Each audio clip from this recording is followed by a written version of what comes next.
ప్రాజెక్టులో మొదలైన పాదయాత్ర ఆలూరుకు చేరుకుంది. అదేవిధంగా ఆలూరు మండలంలో ఉన్నటువంటి ఎంఆర్ఓ గారికి మెమరాండం ఇవ్వడం జరిగింది. వేదవతి నది ప్రాజెక్టు పూర్తి చేయాలని చెప్పేసి పై అధికారులకు తెలియజెప్పాలని. అదే మరియు ఆలూరులో కూడా మెమరాండం ఇవ్వడం జరిగింది ఎంఆర్ఓ గారికి. వేదవతి నది ప్రాజెక్టు పూర్తి చేసి మనకు నీళ్లు ఇవ్వాలని చెప్పేసి తాగునీళ్ళు ఇవ్వాలని మేము మెమరాండం ఇవ్వడం జరిగింది. అదేవిధంగా ఈరోజు రాష్ట్రంలో ఉన్నటువంటి కొంతమంది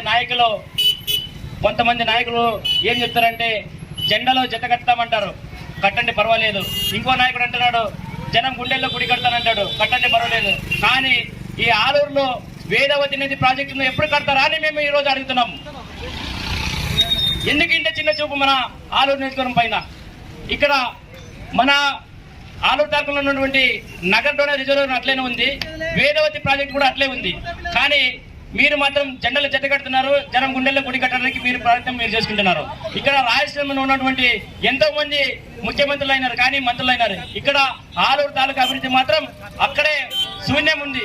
అందుకోసమే ఈ రాబోయే ఎన్నికల్లో ఎవరైతే మన ఆలూరు అభివృద్ధి కోసం పోరాటం చేస్తారో, వేదవతి నది ప్రాజెక్టును పూర్తి చేయడం కృషి చేస్తారో వారికే మేము జెండాలు మోస్తామని చెప్పేసి వేదవతి ప్రాజెక్టు చేసి జనాలకి నీళ్ళు ఇవ్వండి, రైతులకు తాగునీరు సాగునీరు ఇస్తే ఖచ్చితంగా రైతులే మీ జెండాలు మోస్తారు. లేకపోతే రానున్న రోజుల్లో మీ పాడే మోయడానికి కూడా ఆలూరు ప్రజలు ఉన్నారని చెప్పేసి ఈ రోజు ఆలూరు అంబేద్కర్ సర్కార్ నుంచి మీ అందరికీ కూడా హెచ్చరిస్తున్నాను.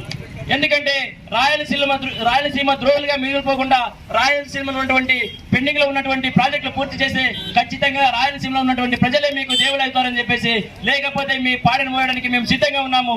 ఈ రోజు ఆలూరు యువత అందరూ కలిసి కూడా గుళ్ళెం నుంచి పాదయాత్ర చేసి ఇంతవరకు వచ్చినారంటే ఖచ్చితంగా ఏదో ఒక దృఢ సంకల్పంతో వేదవతి ప్రాజెక్టు ఒక మనసులో పెట్టుకుని ఈ రోజు పాదయాత్ర చేయడం జరిగింది. అందుకోసం మీరు కూడా సహకరించి వేదవతి ప్రాజెక్టు పూర్తి చేసి అలాగే నగరపాలెం రిజర్వాయర్ పూర్తి చేసి నీరు ఇచ్చి ప్రజలను ఆదుకోవాలని చెప్పేసి రైతులను కూడా ఆదుకోవాలని చెప్పేసి మేము ఆలూరు నియోజకవర్గం నుంచి మన యువత అందరూ కూడా కోరుకుంటాం. ఈ అవకాశం ఇచ్చినటువంటి పెద్దలందరూ కూడా పేరు పేరు నమస్కారాలు తెలియజేసుకుంటూ ఈ పాదయాత్రను విజయవంతం చేసినటువంటి ప్రతి ఒక్క నా సోదరులకు అందరూ కూడా, అదేవిధంగా ఈ రోజు మనకు మద్దతు ఎవరైతే ఇచ్చారో అన్ని గ్రామాల నుంచి వచ్చేసినటువంటి ప్రజలందరూ కూడా పేరు పేరు నమస్కారాలు తెలియజేసుకుంటూ జై రాయలసీమ, జై రాయలసీమ, సాధిద్దాం సాధిద్దాం సాధిద్దాం సాధిద్దాం, పూర్తి చేయాలి పెండింగ్ లో ఉన్నటువంటి ప్రాజెక్టును. జై రాయలసీమ.